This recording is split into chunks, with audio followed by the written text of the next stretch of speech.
Good evening, everybody. I'd like to welcome you to the Schneider Springs virtual public meeting. Tonight is Tuesday, August 31st. Wanted to provide updates on what's happening on the Schneider Springs fire, and we've got a great lineup of speakers tonight to provide some information and also to be here to answer your questions. My name is Chris Barth. I'm a public information officer with Pacific Northwest Team 2. Wanted to first let you know that as of this morning, the Schneider Springs fire is 82,222 acres. We remain at 8% contained. And again, as of this morning, we have 826 personnel assigned to the fire. I do want to let folks know, I know folks have been watching our public meetings over the last week plus, but I want to remind folks that, again, we are recording this Facebook Live meeting so that it can be posted later to both Facebook, to this channel, and then on our YouTube channel as well. And when it is posted, the recorded version is posted later, we will include the closed captioning. I do also want to encourage folks to engage with us tonight. You can do that by putting your questions and comments into the comment section. And again, we'll try to answer those questions. We have staff working tonight that are going to be answering those questions as they come in, and we'll also be answering some at the end of the meeting in a live fashion. I wanted to let folks know the agenda tonight, so you're prepared for who our speakers are going to be. We're going to start with our incident meteorologist, that's Donnie Dumont, followed by our fire behavior analyst, Mark Atwood, then our operations section chief, Reggie Bray, followed by Yakima Valley Emergency Manager, Tony Miller. From the U.S. Forest Service, Natchez Ranger District, we've got Aaron Stockton. Washington Department of Natural Resources, we've got Miles Pollock, and then we'll have closing comments from our incident commander, Rob Allen, and then again, we'll facilitate a question and answer period at the end. So with that, I'd like to turn it over to our incident meteorologist.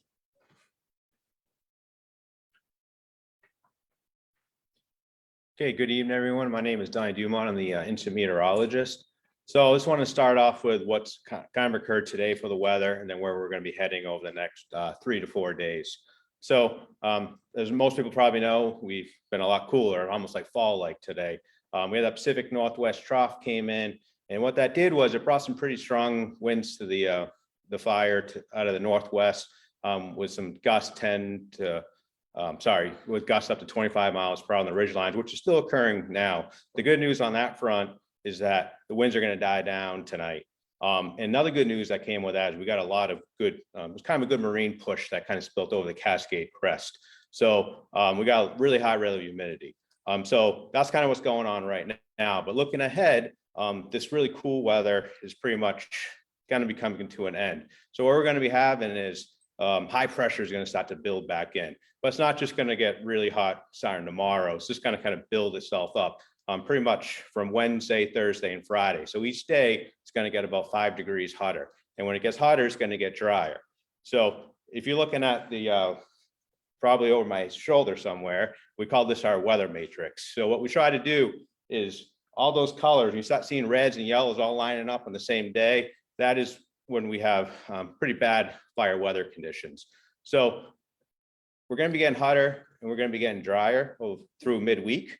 But the good news is now the winds are going to not be as strong. So nothing is really completely aligning over the next 3 days for the fire weather conditions.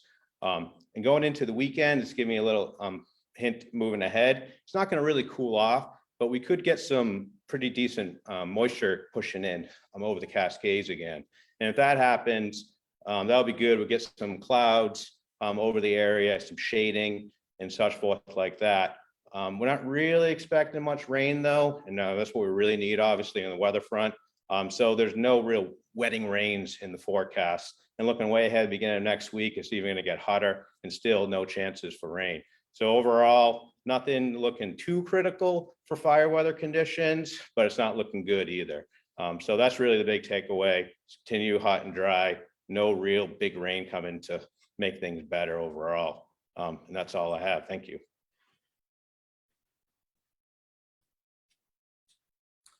Good evening, Mark Atwood, fire behavior analyst. This evening, I'd like to cover just a little bit about our progression map on the incident. This particular incident started on August 3rd, as you can see in the main blue areas within the center of the map. Over about a 4-day period of time, that area began to progress to the up drainage to the northwest, And throughout the next several days, the fire began to spread both to the north and south and east, kind of spreading out kind of across the upper elevations. And you'll notice as the colors kind of transition from a greener color back to yellow, that's an incident where we experienced a frontal change over the incident. We had a period of drying for 4 or 5 days that helped fire behavior progress up to the northwest. And when that front came in with increased winds out of the northwest, it pushed the fire, as you'll see, kind of down both sides of the original footprint of the incident, kind of driving it back to the southeast. And that's kind of where the incident currently sits at this time. So I just want to quickly address a few areas that we're trying to pay attention to. We're monitoring the progression and the growth opportunities that this thing has. I will start up in the northwest corner of it, up by the Bumping River area. And the fire is going to kind of continue to progress in that corner of the fire, kind of back to the north still on the east side of the river. It's going to continue to back down the hillsides and kind of continue in that direction. Moving back to the northeast corner of above Gold Creek, fire is going to continue to kind of slowly progress downslope as it rolls out and make small little pushes back up into the black. The next area is moving down to the southeast area of the fire, where the incident has conducted burnout operations to fill in that kind of southeast corner to give us an anchor there to start moving back to the west on. The primary areas that we're trying to pay attention to right now is the areas within the Little Rattlesnake Creek area and Rattlesnake Creek proper, just on the southwest corner of the fire. Those areas still have fuels available to burn, and we're keeping a close eye on watching those to see how they're going to progress with the incoming weather that's forecasted. That's all I got. Thanks.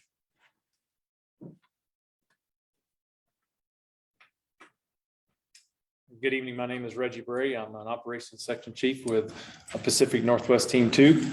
I'll just want to go over some of our current operations and the status of the fire. Also, talk about our big picture and our priorities again. We are continuing to protect the values along the Bumping River Road and the Bumping River, continuing to put in indirect line, protect these values and structures along the 410 corridor, along the Natchez River, and then again along the 12 corridor. I want to keep everything to the northwest of Natchez and the Highway 12 and 410. Currently, we are working along the Bumping River. Continue to watch this fire. We have crews in here doing structure prep and assessments, just watching and monitoring this fire. This fire continues to back down the ridge above Soda Springs, just watching it and monitoring it. It staying up high on the ridge. We want to keep eyes on that. We've completed most of the work to protect those values around here along the Bumping River and then the Natchez River. They went in and done line construction around all those homes, prepped those structures, tied all those, like the old River Road and Lost Creek Road together. And so they've completed that. Right now, we're working on a indirect fire line from up on the ridge off of the 250 road that comes off of the 1600 to check up and make sure that we have a plan in place as we watch this fire that's just south of Lost Creek, across from Gold Creek, just looking at it and making sure as it backs down the hill that we have a plan in place to take care of that, making sure that we protect the values around Cliffdale. We also have the first contingency line that we put in here, also to keep fire from moving to the south towards Nile and impacting any of these structures here. This is work that's ongoing right now. look to complete it in a couple of shifts. As we mentioned by the fire behavior, a lot of the work that we've been doing is here on the south end of the fire, like we mentioned in the meetings before. We moved a lot of resources down here because the fire wanted to move. It has those available fuels. It has the weather, the wind that's pushing it that way. So a lot of good work has been done. We've completing firing operations along Malloy Road up to Bethel Ridge and secured all that. It's not black on the map, but it is definitely secured.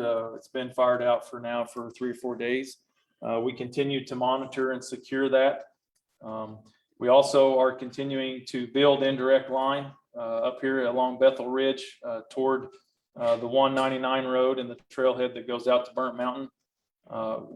We are currently firing right now up on the ridge, just taking advantage of good weather conditions, just off the end of Bethel Ridge, working west toward the comm tower. Today, we were able to complete firing burnout operations along the 199 road down to the 1500 road junction. They completed that. All that's held. And right now they are looking at taking fire down the 324 road near the comm tower down to the 1500 road and tying that in. So we'll just have a little short section here that we continue to prep. And once we get that prep completed, we'll complete those burnout operations to secure this whole south line, protecting all the values down here along the Highway 12 corridor and Rimrock Lake.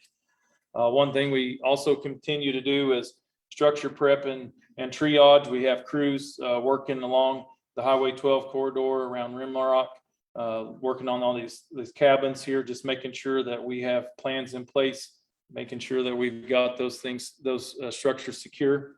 We're also completing some indirect line that we mentioned before along Wildcat Road down to 381, the 1381 road to the 380, and then across to the 1308 up into Indian Creek.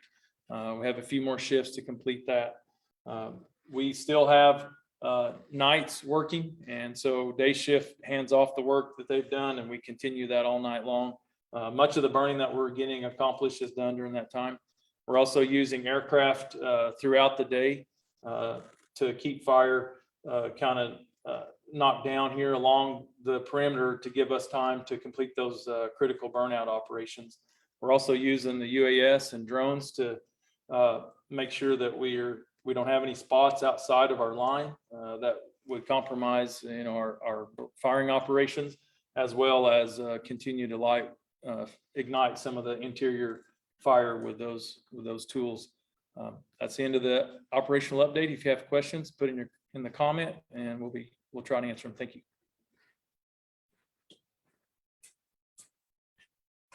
Good evening, Tony Miller, Emergency Management Director. So tonight I'm going to talk a little bit about the evacuation levels. We did have some changes this week. We were able to, with the work the team's done and all these crews that we have on site now, we were able to up Bumping Lake to a level 2 from a level 3. There's still to be set. There's still a slight chance we could have a problem, but it's looking pretty good. The other evacuation level we changed was the Nile corridor from the Y at Highway 12 and 410 all the way to Bumping Road has gone down to a level 1 due to all the good work between the agencies and the team. With that going to level 1, we were also able to get all the livestock that's been at the fairgrounds out and back home. Fairgrounds has done a great job. They put up those animals for us, took care of them while they were there. So we really appreciate the work, teamwork we had with them. The other thing is we are still in a ready position. So fire season isn't over. We do have this fire going. So still just be alert, be ready for anything that happens. But everything's looking pretty good. With the work between the agencies, the state agencies, the federal agencies, the locals, we have lost no structures in this fire. That's pretty impressive, as big as that fire is and has many homes as we could have threatened. We did a good job of getting that stopped and protected. So any questions, feel free to ask. Thank you.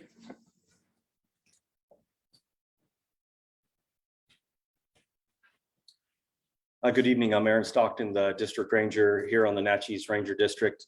I wanted to talk to you guys about the current forest closure we have and some upcoming changes.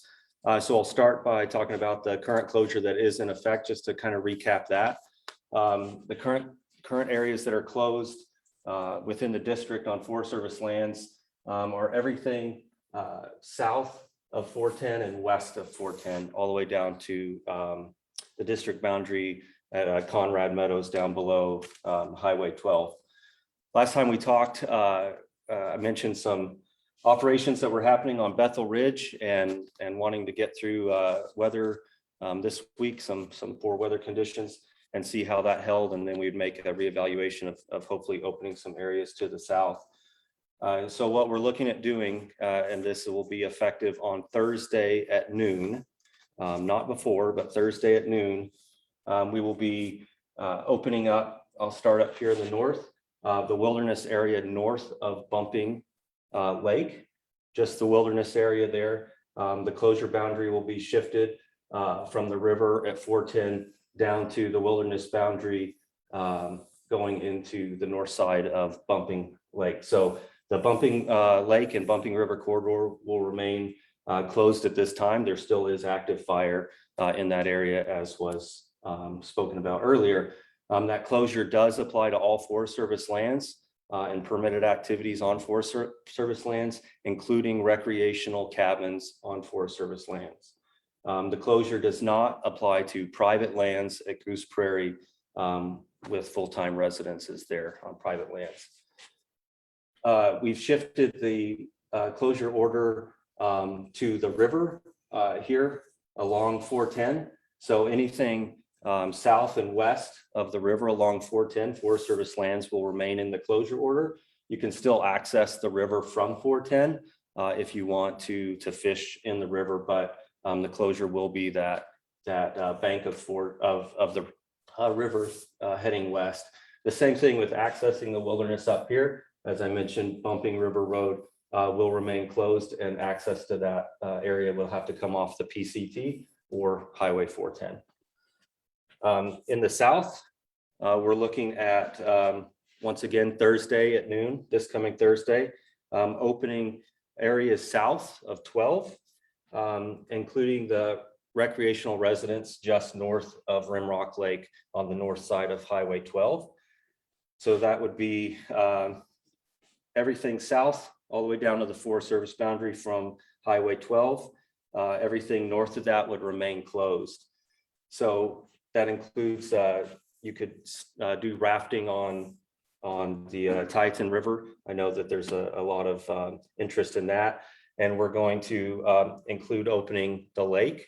But we just ask that you have a lot of situational awareness, as we're still using that lake for aerial operations.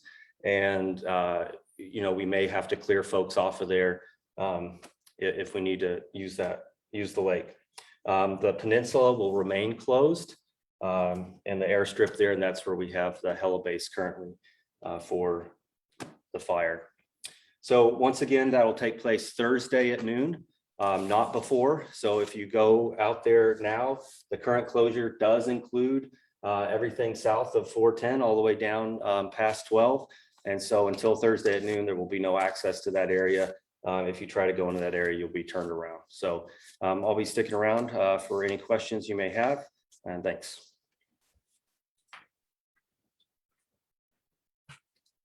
Good evening. My name is Miles Pollock. I work for the Washington Department of Natural Resources. First thing tonight, I wanted to thank you all for your continued support.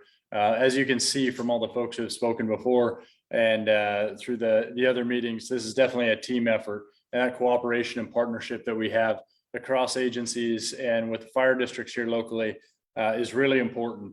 And we appreciate the support that you give us to go out and do the work that's being done. And you've heard a lot about the good work that has been taking place, and the firing operations that have been taking place have been done, with natural resource benefit in mind. So where the opportunities exist to apply fire in a controlled way that minimizes the impacts to those resources has been taking place. And that's great to see. Again, thanks to Pacific Northwest Team 2 and to the local partners and cooperators, and really thanks to you for the support that you showed all the firefighters who are out there doing that work and taking care of a large problem out here on the landscape. Thank you.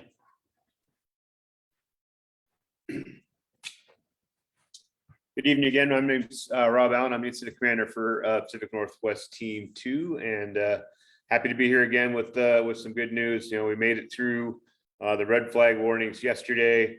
Gave us a lot of confidence to be able to work with the forest and start talking about shrinking the closure orders.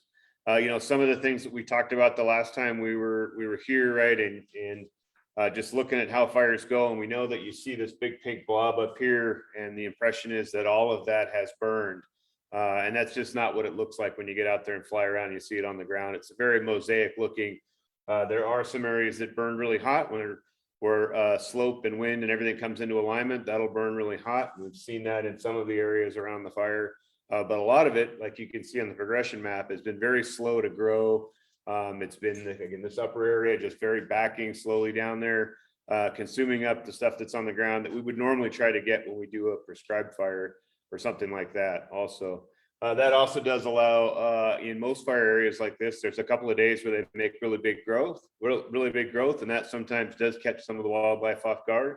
But most of the time when it's slow moving, like it has been in a lot of this fire that hasn't done a lot of moving in a lot of time, it gives things a chance to get out of the way. And we see stuff moving all the time. As a matter of fact, we've got a bear in camp that we're trying to work on getting out of now that's enjoying some of the catering food that we have there. So we've been working on that. You'll see also as we move around, and we call some of this contained, and we talked about the competition for resources on other fires and knowing that we needed to hit the areas with the highest risk, that we had the best probability of being successful. And that's why we've put a lot of energy in the south end. Once we get that nailed in, we'll come back up to the upper end. But as you look at the parts that we have contained, those will stay contained. We'll start working on getting more of that containment, but there are large areas like out in the wilderness that you won't see us calling contained. A big chunk of this here is all up above tree line. That's all rock. You'll see a change on our maps here coming up soon that we'll call that contained by natural features. There's other places up here that just probably won't see containment until the weather changes. And that's really what we'll be keyed in on for a lot of these places and a lot of the access back into the wilderness, anything inside the fire perimeter area or close to the fire perimeter area. Once we get that, what we call a season ending event. And around here, that'll generally be let in with a bunch of snow and then wetter weather coming in. So it'll be some time till we get around to doing that.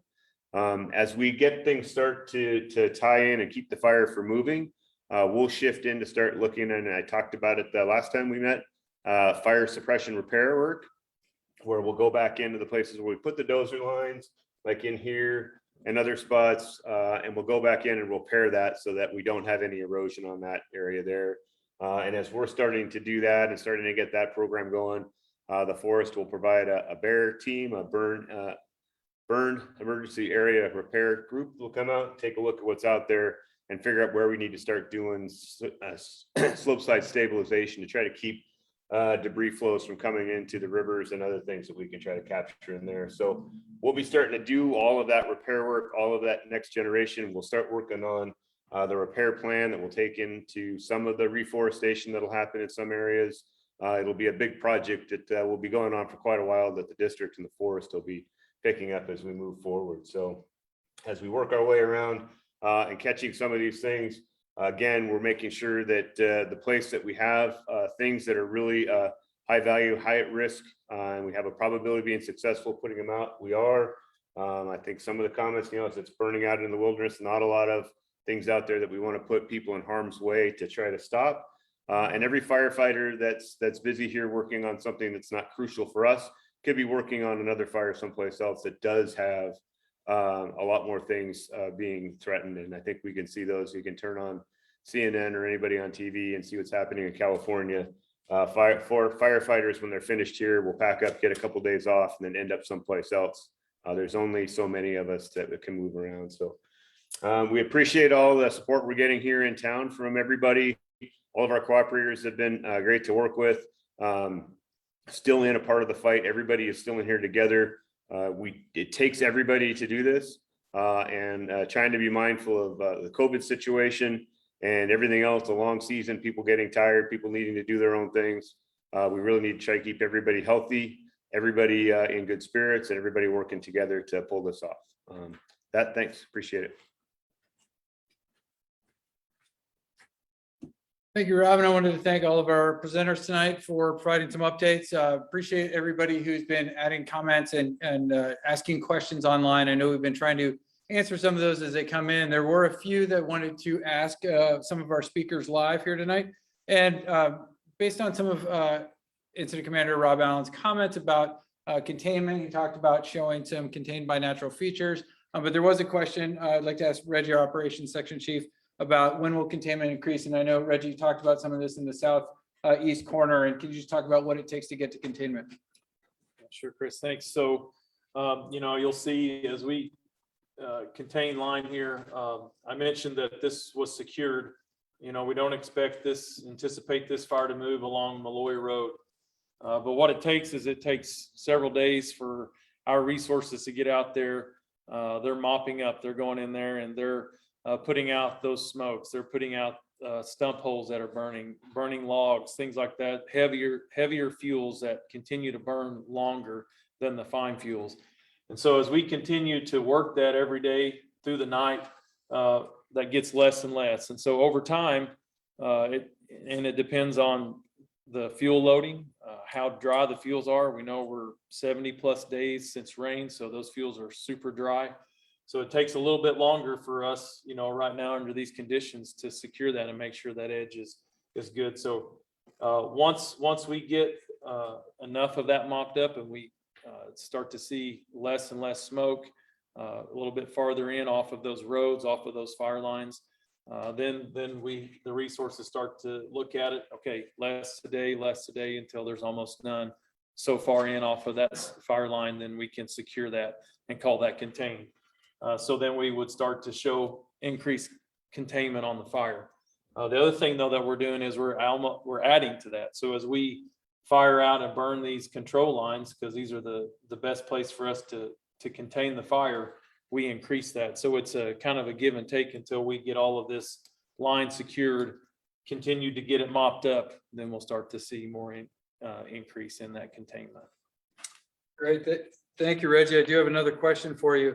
And again, I appreciate the folks online, but I think common sharing that story as there will be a give and take, as you mentioned. Another question, Reggie, about containment was, is there a containment option near Ironstone Mountain? Yeah, so I think that's up here above Russell Ridge. And so our IC Rob talked about the fire in the wilderness. We're securing this south edge. We're making plans and putting in some alternate control lines in case fire would want to come out around Burnt Mountain and down that way. So the plan is to continue to monitor that and watch that. We're right now working on some strategic planning, a little bit more long-term, looking at the weather, looking at what's coming in, seasonality, and seeing if, we believe with modeling and things that fire will push down here. So we would like to keep fire kind of north of Burnt Mountain, but we may not put resources in there to do that just because inaccessibility. It's just not safe enough. If we get someone hurt in there, it just takes a long time to get them out. And so those benefits out here may not outweigh those risks. So we are looking at plans though to try to keep that and come up with that in the future and see if, what happens. All right, great. Thank you very much, Reggie. The next question I have was for Washington DNR. So I'm gonna ask Miles to come on up. Miles, the question is DNR going to be completing any controlled burns in the area later this year? Okay, so many of you may have seen in the media recently in the last year or so, the DNR is increasing its interest and hopes to use prescribed fire as another tool for management on DNR land. There are some areas out towards the southeastern corner that we've identified before this incident began as areas that we would like to have prescribed fire as another tool to help with some of the other resource management in that area. And that may improve some natural regeneration, reduce some hazardous fuels, things like that. Some of those areas are now within this incident's perimeter, and there are some others that we've identified ahead of time that are just outside of that perimeter. But I can't say at this point if that's really going to be, if for one, we'll have the weather or the opportunity to do that this season, or if it's what's going to be right to accomplish this year. Great. Thank you very much, Miles. Appreciate that. Next, I have a number of questions for the Forest Service. So if I could ask Aaron to come on up. Aaron, I've got a few questions for you. And one of them is the possibility of wilderness opening back up in October.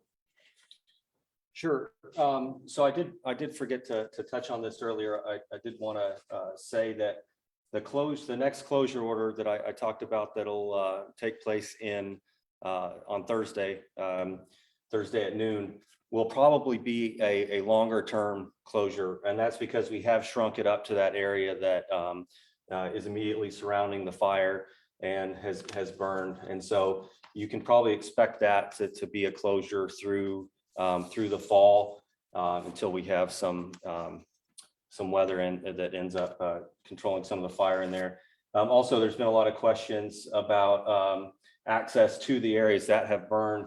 And, even after the fire is out, as Rob Allen talked about, we have to get in there and assess a lot of situations. So a lot of the roads, we already know that we have trees up to 30 inches in diameter laying across roads and stuff like that. So it takes a while for us to get in there, clear roads and make that safe again for travel. So I would expect that the central area will be closed through this fall. As far as the wilderness goes, that speaks to that area. As I pointed out earlier, the wilderness, the north side of William O. Douglas will be open Thursday at noon. North Peak Wilderness is open and has not been closed through this incident. And then Goat Rocks down south will be open Thursday at noon. So. Great. Thank you very much, Aaron. I do have another question for you. Is there an option to contact the Ranger District in Natchez and get into a cabin in Bumping River? And again, just reemphasizing what you mentioned about recreation versus maybe needing to get in for some other reason. Yeah. So, we know that winter is coming upon us, and we know that there'll be needs for winterization of those cabins and maybe things that are up there. And so, as I mentioned, we still do have active fire that's along the road, and we do have crews in there doing some work. But if you call the ranger station, we can work out a time to, as long as it's safe, to get you in there to get anything out or getting some of that winterization done. We just ask for your patience because we might not be able to accommodate that at the time that's best for you. We just want to make sure that it's safe and that we can get that done. Great. Thank you very much, Aaron. Next, I have a few questions for Incident Commander Rob Allen. So Rob, if you join me up here. Rob, can you speak about any injured animals been recovered in the fire area? Yeah, that was kind of I was trying to get to when we look at the progression map and see how it's moved slowly in some areas. We haven't found anything in there in the fire area now. We haven't been delving in too deep because we've been mostly on the perimeter trying to keep it from moving forward. As we get into, normally as we start getting into doing the repair work is when we'll go back in to see if there's anything like that. But in doing this for over 30 years, and my mom asked me the same question on every fire that I'm on. She's very concerned with the animals and where they get out of the way or not. They generally just keep moving out of the way. The fire moves slow enough. It gives them time to move. The birds pack up and fly away. A lot of things go to ground, and we'll shelter underground until the fire's done and come back out. And there's places like in the center here where it's already been almost a month now. And if you went back, when we go back in there, we'll find that some of the grasses are popping back up already, and there'll be animals in there foraging around trying to find what's left. Great. Thanks, Rob. I do have one more question for you. Could this fire have been contained in the first 2 days? That's a great question. When the fire started, we had multiple fires starting across the forest at that time and in the state. There was this one. This was originally hooked up with Windy Pass, and it's one of those things where we're setting priorities as we're taking care with the limited number of firefighters that we have. There was a lot of firefighters already engaged. We have a very robust initial attack group here on the forest. I happen to be the Forest Fire Management Officer also, besides being the IC. So I know we have a strong initial attack group on this forest. We were on both fires immediately. We got resources to both fires as quickly as we could. And then after that, it takes just us having a little bit of luck with the weather to be able to get around them sometimes. Unfortunately, this one did not. Same as the 25-mile fire, we hopped right on that one. That walked away from us also. The fires up in the Meadow Valley, also fires that we responded to immediately. and we started working on them. It just takes time to get around them. Part of one of our questions, right? We were talking today about what it would take to try to go out here and tie in this piece here into the wilderness up into above timberline. And as we start looking at the number of crews and people it would take and spike camps for that, we're not sure we'd have enough time to build all that line and get it in place before it snows. So we start making our ideas on what those kind of look like. Same over here, trying to get in and trying to figure out where we can pick that up with the weather, we're seeing the weather forecasted out in the future and the way we see the fires burning right now. We make that comparison. It's like, is it worth for us to go out there and try to get that right now? Or do we keep an eye on it? We'll build some plans to react if it starts to make a move in a direction that we don't want, and then keep working on containing this thing the rest of the time. We've been here now almost, well, today is day 11 for this team. And if you've been watching how we do things, normally teams transition out every 14 days. Another team would normally be coming in right now. We feel good enough that we're close to finishing up a lot of our control objectives right now, that we worked with the forest and with DNR to put in a request for this team to extend for another 7 days. So getting a whole nother week. So we'll be around for another week, trying to wrap these things up so we can hand this fire back off to a lower management level, lower complexity, with a lot more of these things taken care of and some of your questions answered and some of the things that we've been able to put into place to help people get back to normal, knowing that there'll always be a changed environment here because of what has burned. It will be different, but it'll also come back. So thank you for that, Chris. Yeah, great. Thank you very much for all your questions online. Thank you, everybody who's been commenting, asking questions. Thank you for all the feedback during the posts that we put on Facebook and in our other channels. Thank you for joining us tonight. I want to thank again all our guest speakers, and I want to thank you for your time and engagement in our virtual public meeting tonight. Before we end tonight, I want to remind folks that if you do have questions, you can email us at 2021.schneidersprings@firenet.gov. You can also call our fire information line at 509-653-1468.